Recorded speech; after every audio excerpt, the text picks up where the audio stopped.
एके दिवशी सायंकाळी 2 वाजता एक माणूस अंगावरती जनावराचं मेलेलं धड घेऊन आला आणि तो पहारेकऱ्यांना म्हणतोय, मला मासाहेब जिजाऊंना भेटायचं आहे. अरे पहारेकरी म्हणाले, काय काम काढलंस एवढ्या रात्री? नाही, जिजाऊंना मला भेटायचं आहे.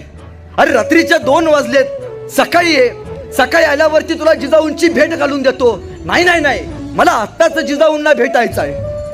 हा सगळा गलबला आतून जिजाऊ ऐकत होत्या आणि जिजाऊ निमूटपणे बाहेर आल्या. ते पोरगं तार करणं पुढे झालं. त्या पोरानं ते आणलेलं जनावराचं धड मासाहेब जिजाऊंना दाखवलं आणि जिजाऊने म्हणालं, अहो साहेब, तुम्ही सांगितलं होतं ना, जो कोणी जनावराचं शेपटी कापून आणेल त्याला तुम्ही सोन्याचं खडं देणार. अहो साहेब, ह्या काय जनावर आणलंच नवं? अहो साहेब म्हणाल्या, अरे लेक्या, मी नुसती शेपटी कापून आणून दिला असतास तरी मी तुला सोन्याचं खडं दिलं असतं.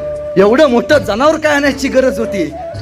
चुकलंच अहो साहेब. अरे पण सकाळी आला असतास तर मी काय तुला सोन्याचं खडं दिलं नसतं का? सरदिशी मागे सरला आणि म्हणाला, अहो साहेब, या सोन्याच्या कड्यासाठी नाही आलो. अहो साहेब, अहो साहेब, मला पैसा पाणी मिळावं यासाठी नाही आलो. अहो साहेब, अहो साहेब, फक्त तुमच्या एका प्रेरणेची थाप माझ्या पाठीवरती पडावी यासाठी आलो. अहो साहेब. आणि आऊ साहेबांनी त्या पोराला जवळ केलं, त्याच्या पाठीवरती धपाटा टाकला आणि सांगितलं, आजपासून तू स्वराज्यासाठी काम करायचं. ती एक प्रेरणेची थाप एका गुरुनं एका शिष्याच्या पाठीवरती टाकलेली प्रेरणेची थाप, तोच माणूस पुढे तानाजी मालुसरे झाला.